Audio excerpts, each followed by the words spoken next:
Hola, ¿qué tal audiencia? Mi nombre es Artemio Salazar y soy el conductor del tren. Un día más les doy la bienvenida a este su programa, El Maquinista Historias de Terror.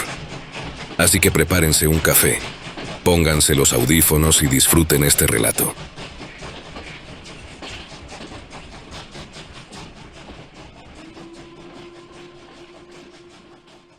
Le quitamos la vida a Joseph Glass por primera vez el 18 de agosto de 1999.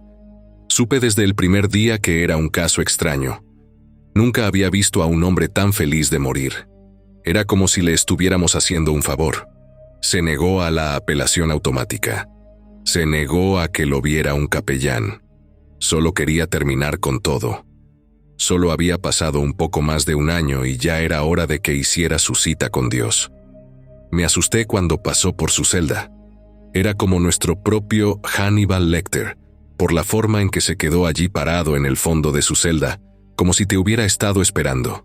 Las luces siempre se apagaban en cualquier celda en la que estuviera, y el personal de mantenimiento se había cansado de arreglarlas. No es que a él pareciera importarle en lo más mínimo. La oscuridad parecía tragarse su mitad superior, y todo lo que se podía ver era el blanco de sus pequeños ojos brillantes que sobresalían de toda esa oscuridad. Billy golpeó los barrotes con su bastón. «¡Arriba y a por ellos, vaquero!», gritó con ese tono burlón. «Por fin ha llegado el momento de que pagues lo que debes, hijo de puta enfermo». Billy, el alcaide Taft, lo hizo callar con una palabra. «Si no puedes actuar como un profesional, tendrás que quedarte al margen de esta». Billy hizo una pausa y se lamió los labios agrietados. «No», murmuró. «Este es un espectáculo que no puedo perderme». Glass parecía molestar a Billy más que cualquier otro prisionero antes que él. Le gustaba que al menos fingieran sentir pena por lo que habían hecho o que actuaran asustados por lo que les iba a pasar. Este ni siquiera tuvo la decencia de derramar una lágrima. Tenía el rostro impasible como una estatua, incluso mientras lo llevaban a la silla. A Billy le gustaba bromear a veces diciendo que deberíamos llevar al tipo a la parte de atrás con algunas baterías de coche y realmente infundirle el miedo de Dios para que dejara de actuar estoicamente. Creo que solo estaba bromeando a medias, después de lo que este tipo les hizo a esas chicas. Bueno, Billy tiene una hija, así que supongo que tocó una fibra sensible. Todos lo vimos mientras se freía.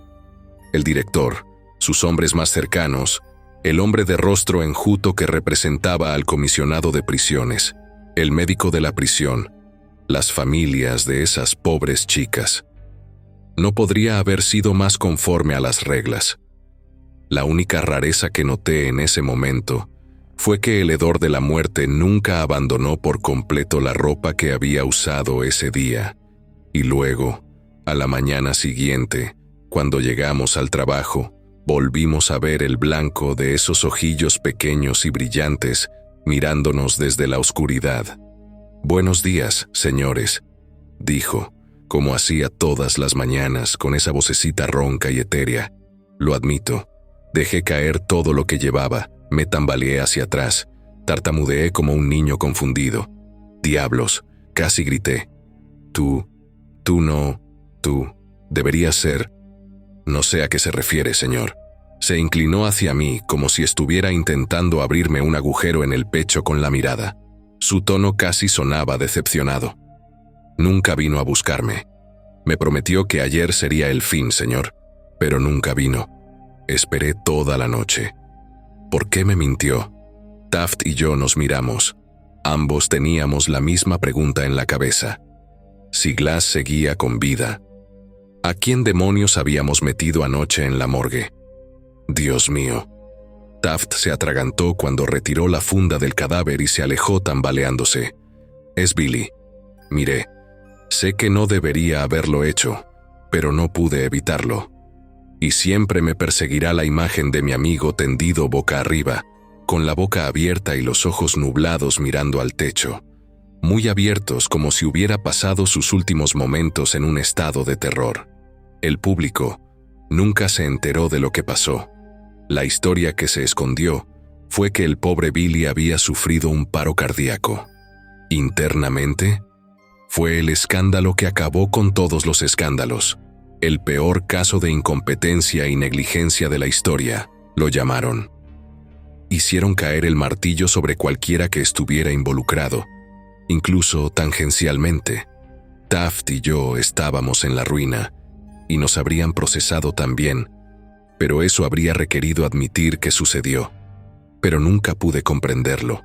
De esas docenas de testigos, ni una sola persona se dio cuenta de que estábamos atando a un guardia a la silla, no a un recluso. Era imposible hasta el punto del absurdo. Glass había sido el hombre en esa silla. Nunca había estado más seguro de algo en mi vida. Unos meses después, una noche, me di cuenta de que se había producido un corte de luz en toda la ciudad. Fue un breve momento, así que no le di importancia, al menos hasta que a la mañana siguiente recibí una llamada de un número conocido. Tengo entendido que usted era uno de los miembros del personal que trabajaba habitualmente con un tal Joseph Glass. Nos gustaría consultarle sobre una situación que está cambiando. Oh, ayer a las 7 de la tarde intentamos ejecutar a Joseph Glass por segunda vez.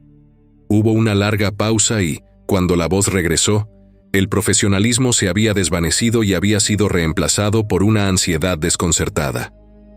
Y bueno, no funcionó. Parpadeé. No. ¿Qué? Se escuchó un largo suspiro. Tal vez sería mejor que lo viera usted mismo.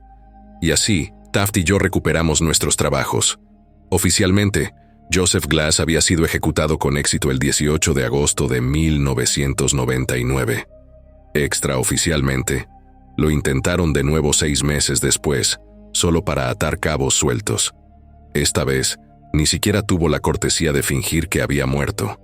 Se quedó sentado en la silla, inmóvil y sin inmutarse, mientras el oficial al mando, que había accionado el interruptor, se paralizó de repente y empezó a convulsionar, gritando, rechinando los dientes y gimiendo mientras la electricidad lo quemaba bajo la piel, arañándose el pecho hasta que los ojos se le salieron del cráneo y le rodaron por la cara como cera de vela derretida. A su alrededor, luces parpadeantes, máquinas estallando por la presión, paneles eléctricos vomitando arcos de electricidad estática. Era un desastre.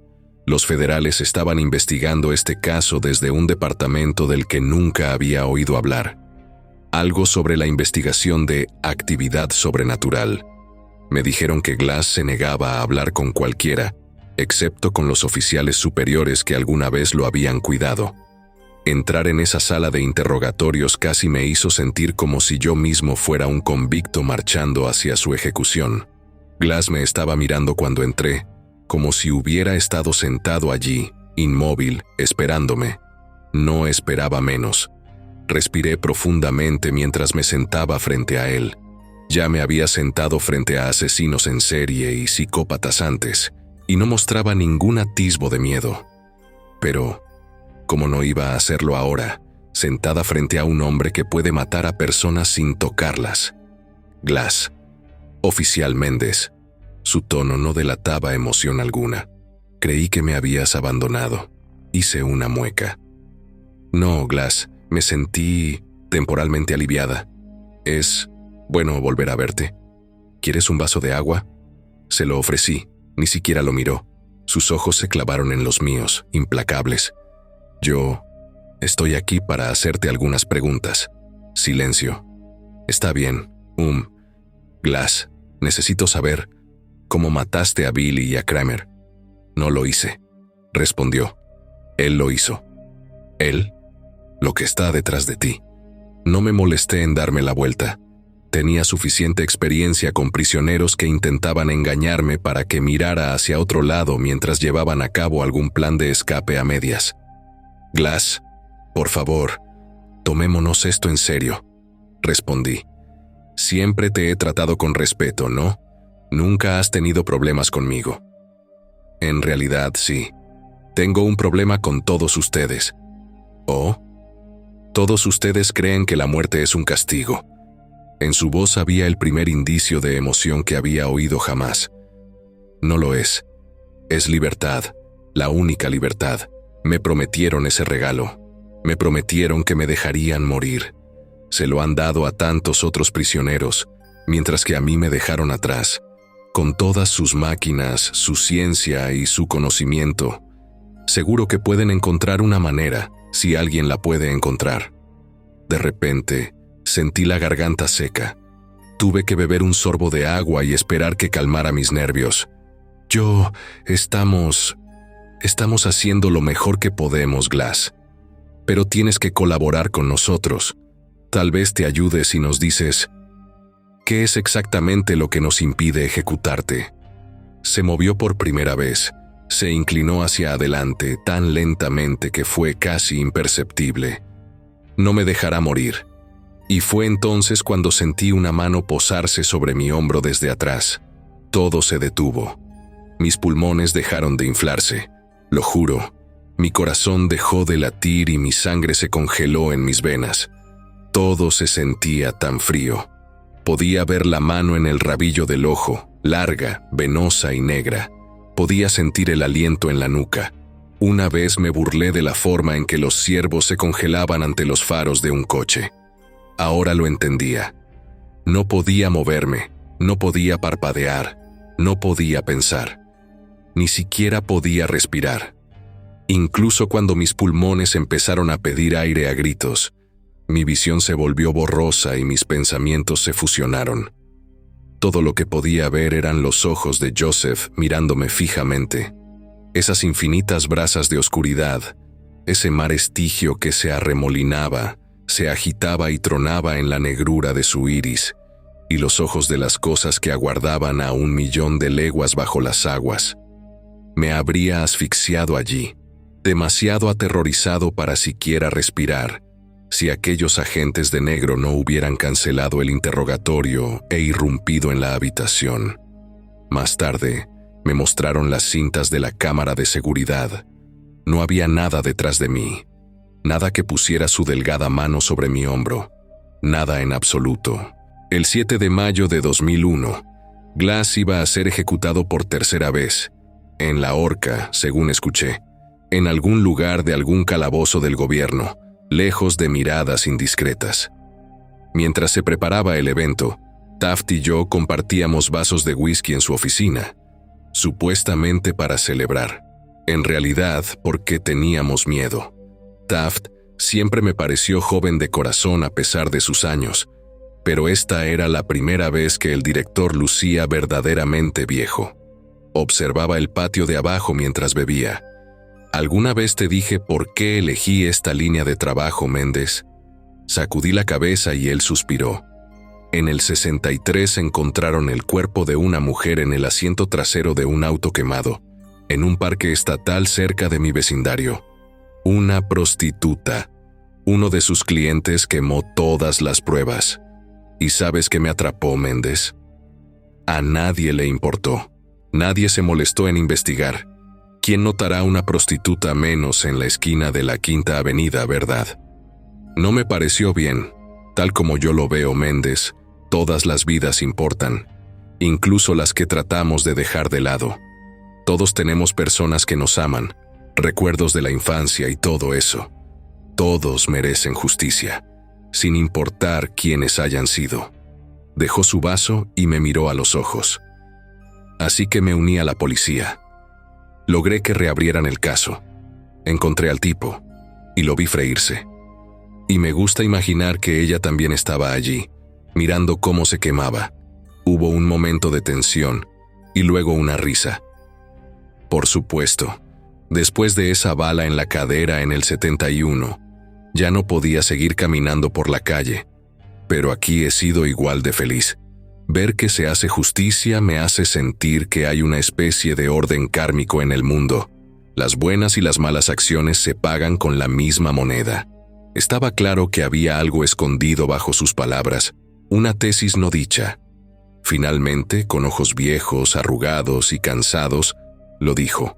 Lo he pensado y, si Glass no muere esta noche, Finalmente me retiraré, Méndez, confesó. Después de lo que les hizo a esas chicas, ¿qué clase de orden puede haber en un mundo donde un monstruo como ese está simplemente más allá de la justicia? Me quedé estupefacto. El alcaide Taft siempre me había parecido un elemento fijo. ¿Qué haríamos sin él?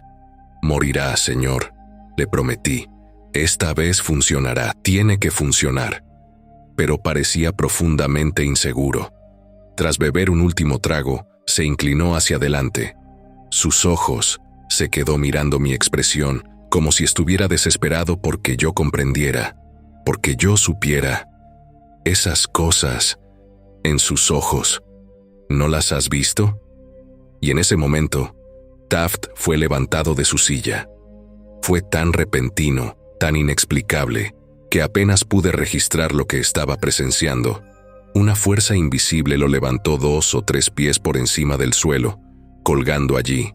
Se atragantó, tosió y farfulló, desesperado por respirar el aire que no podía salir, y arañó algo que tenía alrededor del cuello y que yo no podía ver.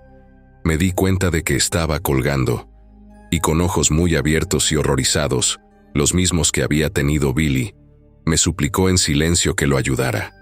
Salté de mi silla y rodeé con mis brazos sus piernas colgantes. Al principio traté de tirarlo al suelo, pero me di cuenta de que solo estaba apretando la soga invisible alrededor de su cuello. Luego traté de levantarlo lo más alto que pude, lo que le proporcionó un poco de alivio, pero no mucho. Las lágrimas rodaban por su rostro mientras se hinchaba y se volvía azul, y aunque no podía ver la soga, podía ver la piel morada y magullada donde se había apretado alrededor de su cuello. Todo el tiempo grité hasta quedarme ronca.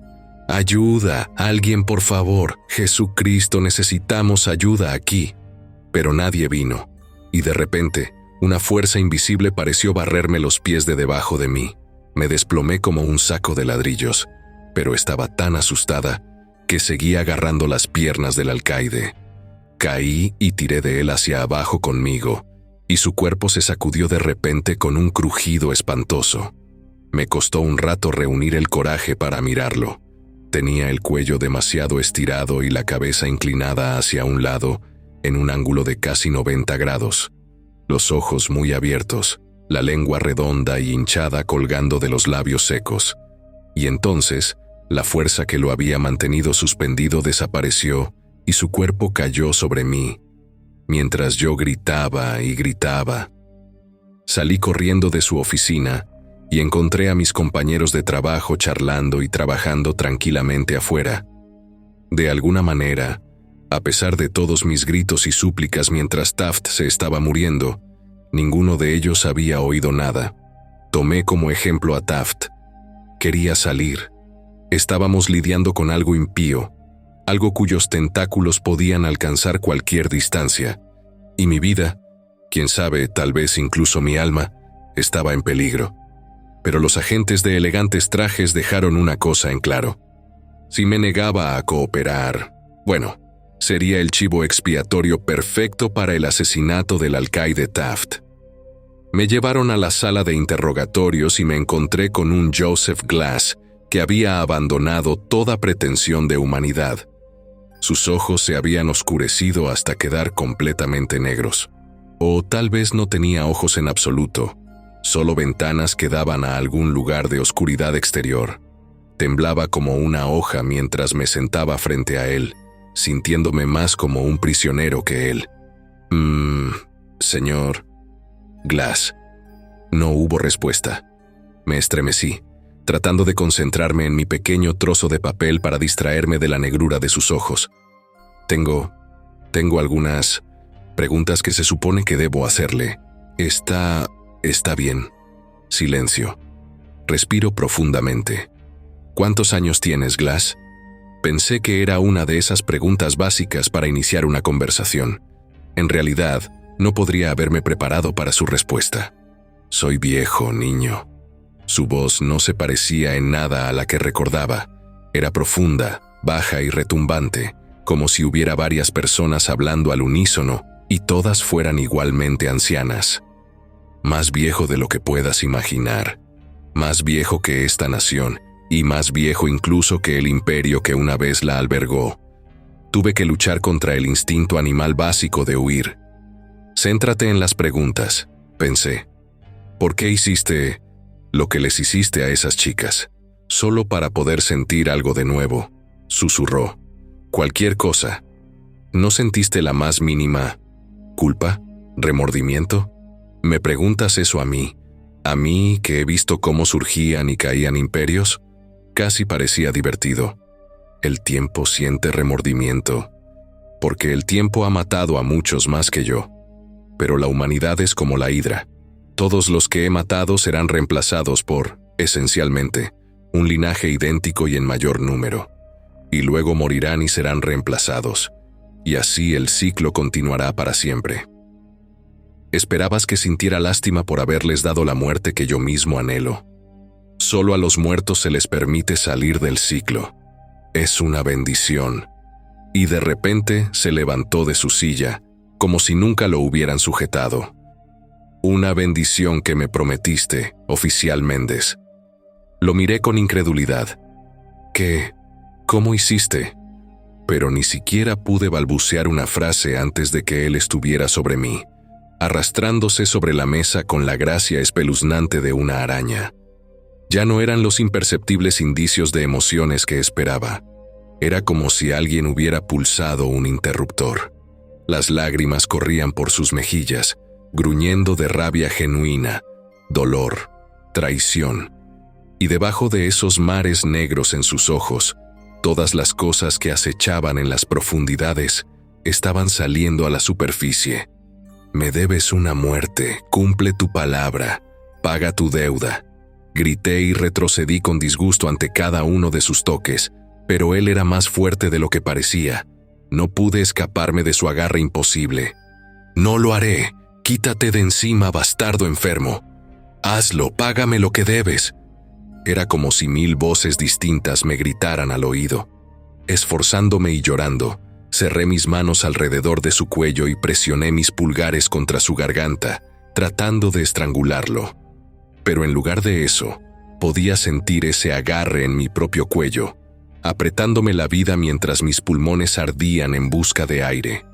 Sin embargo, seguí presionando cada vez más fuerte, como si esperara poder, de alguna manera, atravesar la fuerza impía que lo protegía. Y entonces esas manos terribles volvieron a agarrarme por los hombros y me quedé paralizada por un terror que no podía llamarse de otra forma que antiguo y primitivo, como si lo que estaba detrás de mí fuera la misma fuerza que había mantenido a mis antepasados acurrucados y aterrorizados en sus cuevas hace 100.000 años, y cada una de esas voces me gritaba a través de mi propia sangre. Me arrancó de la silla, me arrojó como si no tuviera peso, y lo siguiente que supe fue que me estaba despertando en la enfermería. Una vez más, nada de esto fue captado por la cámara de seguridad. En las imágenes, simplemente entro en la habitación y me siento con movimientos extraños, casi robóticos, y luego los dos nos quedamos sentados allí, mirándonos el uno al otro, sin hablar, sin movernos, sin parpadear, durante 1 hora. Después de esto, Joseph Glass entró en un estado catatónico y desde entonces se negó a conversar ni siquiera conmigo. Ahora que mi utilidad había terminado, los agentes me descartaron como basura del día anterior.